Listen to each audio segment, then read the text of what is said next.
Hey YouTube, what's up? This is Mr. Chunky Monkey again. If it looks like these are 3 videos been filmed back to back, they have been.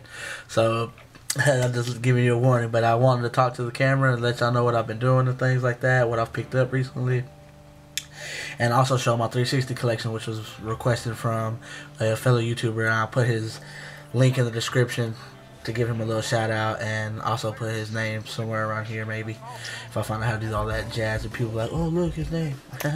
But anyways, I want to talk about what I've been playing recently, just because it's a game, like I said in my last video, it's a game series that I always, as a child, I wanted to play, but they weren't like too hard for me to play. Well, I guess they kind of were because I always got killed, but it wasn't hard in the sense as the puzzles, because I used to sit there and watch my older brother play, and me and him would work the puzzles out together. He's not too much older than me, he's like 5 or 4 years, but I'd always get killed. And the series I'm talking about is Resident Evil. It's fantastic games, man. I mean, if you haven't played them and you want to play them, start from the beginning. That's what I'm doing. I just recently beat, because I bought them all on the PSN, and I just beat Resident Evil Director's Cut about 4 or 5 days ago. And that game was, I mean, it was phenomenal. The puzzles in it are fantastic. The graphics hold up really well because of the, what's called, the CG backgrounds, I think that's what it's called, or something like that. But the pre-rendered, that's what it is. The pre-rendered backgrounds, like Final Fantasy VII has that also, how the graphics in the background look real pretty, or up to date still. That's how it is. It's good. It's grasping. I'm not gonna do a whole review. And if you want a whole review, I really want to do one, so maybe I will. This is like a let's talk about what's Mr. Chunky been up to. That's what I'm gonna name this fucking series. What's Mr. Chunky Monkey been up to? Alright, this is episode 1. Anyways, that's what I've been playing mostly, is the Resident Evil games on the PSP. And I also have the cord that hooks up to my TV, so when I get a chance I hook it up to my LCD and I play it on there with my PS3 controller. That's another thing that's badass about the PSP Go. It has Bluetooth. It's Bluetooth enabled, so I can play any game I have for my PSP, on my LCD screen with the PS3 controller. That's fucking amazing to me. You can play your handheld on the TV like it's a regular system when you're at home. So let's see the 3S do that shit. Just kidding. But let's see more about Resident Evil and the games I've been playing. I've been playing Resident Evil. I started playing, I also got Third Birthday, but I didn't show that in my video because it's a download title.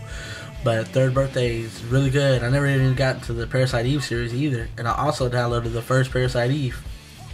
I've been downloading a lot because now that I have the PSP Go. But anyways, Parasite Eve is a good series, I think. I only got halfway through the first one, and then I started Third Birthday, and that game's pretty awesome. It's a shooter, but with RPG elements.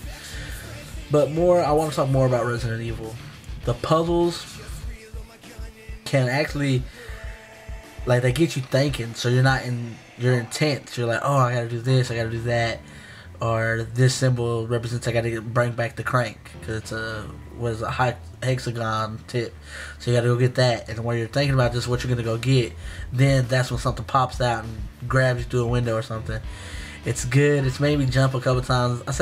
Like I said, I just finished part 1, so I'm playing part 2 now, and part 2 has more jump things. Like, they actually get me though. Like, they making me jump, and it's funny to catch myself looking at a little PSP screen and jumping back, knowing that I'm just that into the game. So they're grasping. I like them a lot, and I downloaded all 3 titles, 1, 2, and Nemesis. So right now I'm working through part 2. I just got out of the police station. I'm going into the underground tunnels with spiders, and I think there's an alligator down there, if I'm watched one of the reviews correctly. And I think that's this one. Maybe it's Nemesis, but I think there's an alligator in this one. This part 2, the puzzles are a lot easier. Like, ones like these not matches, but like statues that you can light with your lighter. I'm playing with Leon, and you can light them with your lighter, but then on the back it tells you almost exactly how to light them and what order. So it's kind of, the puzzles are a lot easier to me in this one. Maybe it's just because I got used to it in the first one. But the jump scenes are amazing in this one. Like, this one was a whole bunch of boarded windows, and when I first went through it, I was like, oh, something's gonna jump out, and they never did, and they never did, and they never did, and then finally, boom, fucking halfway through the game or some shit, they grab me through the window and scare the shit out of me. That, and what they call the lickers. One of the lickers busted through like a police station. They got that glass window where you can see them, or they can see you but you can't see them. Well, there's a room like that in the game because it's a police station, and you can hear it breathing, but you can't see it in that room, and the room's small. So like whatever, and then boom, it busted the glass after you pick up an item, and it scared the shit out of me. There's like a morgue, and fucking zombies crawl out of the morgue things, the wall full of the bodies. That part was creepy. I don't know. I'm really into this system. That's what into this series. That's why I'm talking about them a lot. But what else have I been playing besides the Resident Evil games? Third Birthday and the first Parasite Eve. I guess that's about it. The PSP's been getting a lot of love now that I'm in college, and I can take it with me in between classes. I can sit there and get a little farther with the PSP Go, which is awesome. If you haven't got that across yet, you can pause your game. And I don't mean just like push start, close it. You push the PS Home button and it says pause game, and you can pause your game. It saves you right where you're at, and then you can go and play whatever game you want, music you want, videos you want, and save those games or whatever, and then go back to your pause game and start right where you left off. So for Resident Evil, that's badass. Like, I know you can get rocket launchers and shit if you beat the game fast enough with no saves. You can practically do that without having to sit there and play the whole game in one sitting, because you can just pause it and pick it back up. So that's awesome. And probably the next video, I'll be talking about Resident Evil again, because I'll be beating the second one and playing through the third one. And maybe some Red Dead Redemption. So alright, Mr. Chunky Monkey out. If y'all like this series, or if y'all think it's boring as fuck listening to me talk about Resident Evil and other things, let me know in the comments and I won't do it again, or I'll have another video for you in a week or two. Mr. Chunky Monkey out.